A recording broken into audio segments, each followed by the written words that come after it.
All right, so get this right. Someone sent in this blog post, and it's really good. It's by Ibrahim Kurukuolu from Siberoloji. Super interesting stuff about the skills you need to make it in cybersecurity. 10 areas he lays out. 10. Wow, okay. We're going to need to unpack all that. Sounds pretty comprehensive. It is, but he's smart about it. Hmm. Starts with the absolute basics, like what you need to know about networks, operating systems, even a bit of programming, like the foundation before you build the house. Right, you can't just jump into the super advanced stuff without that base. It'd be like, I don't know, trying to build a car engine without knowing what a piston is. Exactly. And I remember you saying something once that really stuck with me, like knowing how to just build a strong firewall isn't enough. You got to understand the whole system, inside and out, to make it truly secure. It's all connected, so understanding networks. It's like mapping out all the roads an attacker could use to reach their target. And operating systems, that's like having the blueprints to the building they're trying to break into. Okay, now that analogy really makes it clear. But then there's programming that always felt kind of mysterious to me, I'll be honest. Think of it like this. Programming is your secret language, right? Yeah. It lets you build those defenses, but it actually lets you understand how an attacker might try to get around them.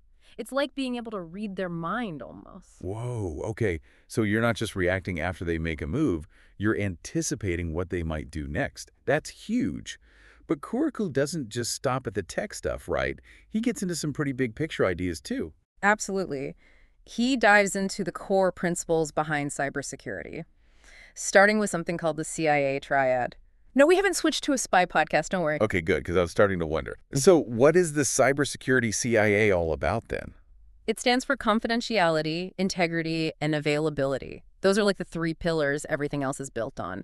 Confidentiality means keeping sensitive information secret. Integrity is about making sure that information doesn't get messed with, that it stays accurate. And availability means making sure systems are up and running when you need them. So it's kind of like instead of just putting a lock on the door, you're thinking about who has the key, if the door is actually strong enough, and if it's even the right door in the first place.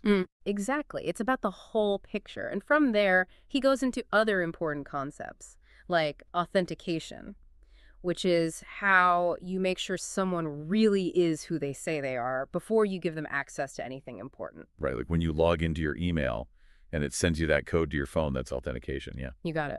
And then there's authorization, which is all about what you're allowed to do once you're in.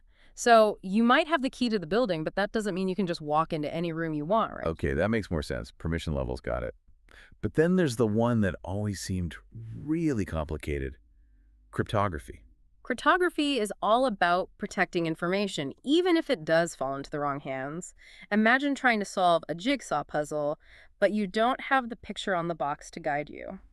That's what strong encryption does to hackers. So you're saying it basically makes stolen data useless unless you know how to unlock it, like a super high-tech lock. Exactly. But here's the thing, right?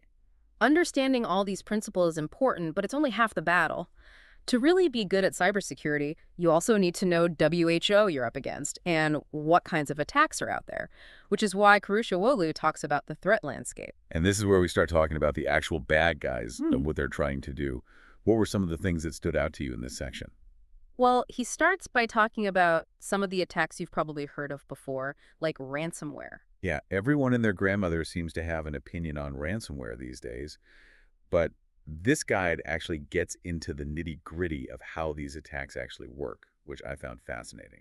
Yeah, it's one thing to know the name, right?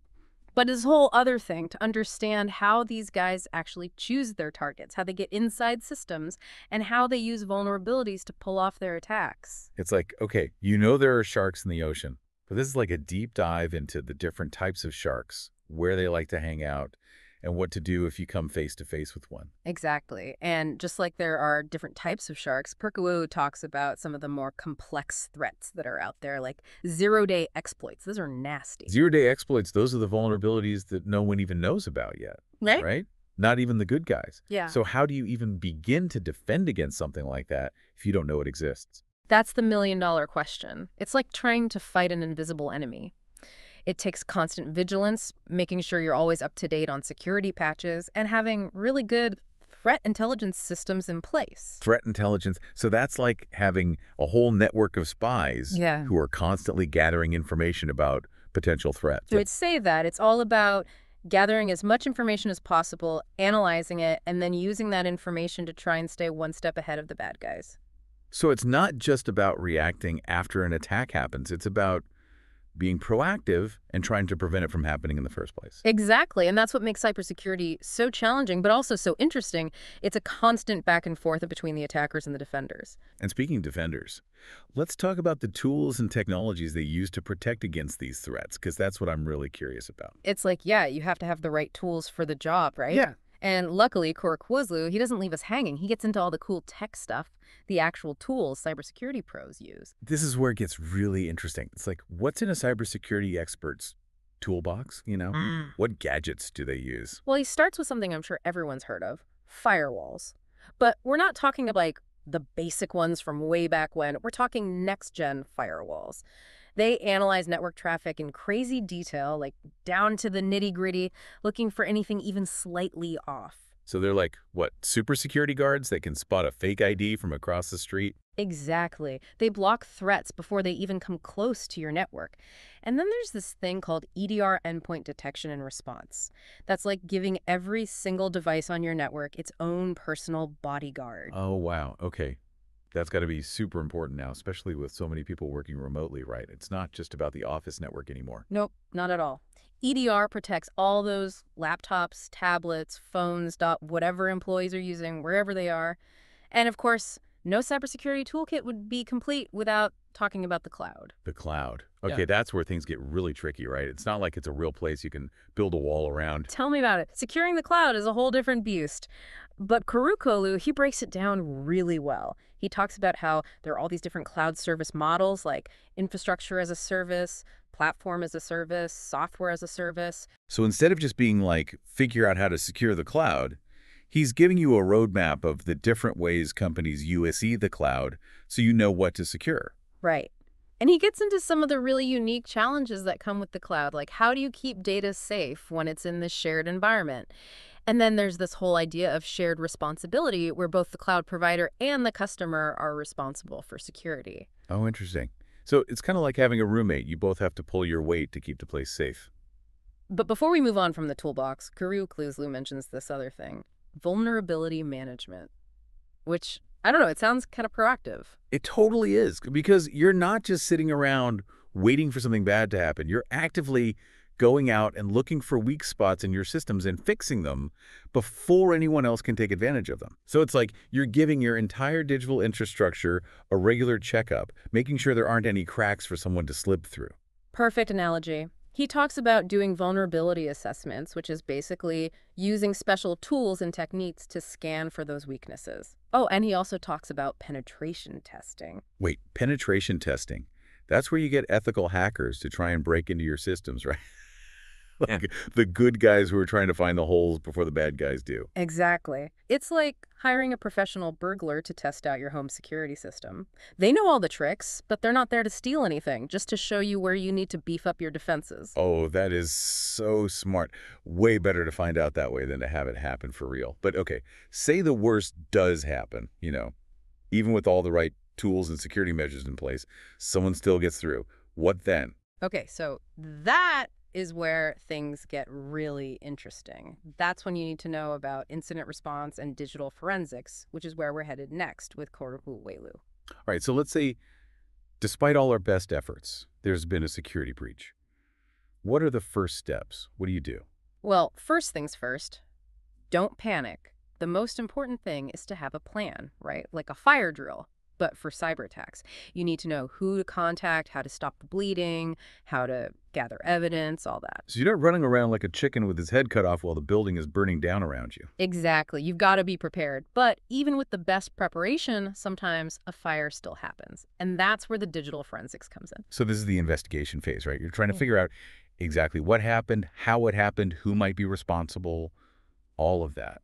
You got it. It's like a high-tech detective case. You're piecing together clues from all sorts of places. Log files, network traffic, even files that someone tried to delete. I bet that is some seriously meticulous work. Like finding a tiny little needle in a giant haystack of data. It can be, for sure. But it's essential if you want to learn from what happened, right? Understand how the attacker got in so you can prevent it from happening again. But Kurukulu doesn't stop there. He adds one more thing, and it's something that people don't always think about: What's that? the legal side of things. Yeah. Because cybersecurity, it's not just about the technology, it's about making sure you're doing everything within the law, too.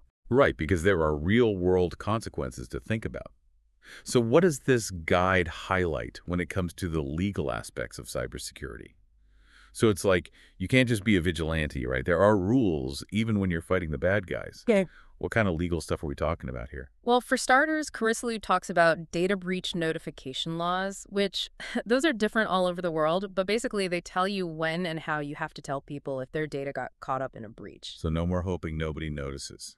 Transparency is key. 100%. And it gets even more complicated when you factor in those industry-specific regulations. Like he mentions HIPAA for healthcare, which, that's all about keeping patient information private.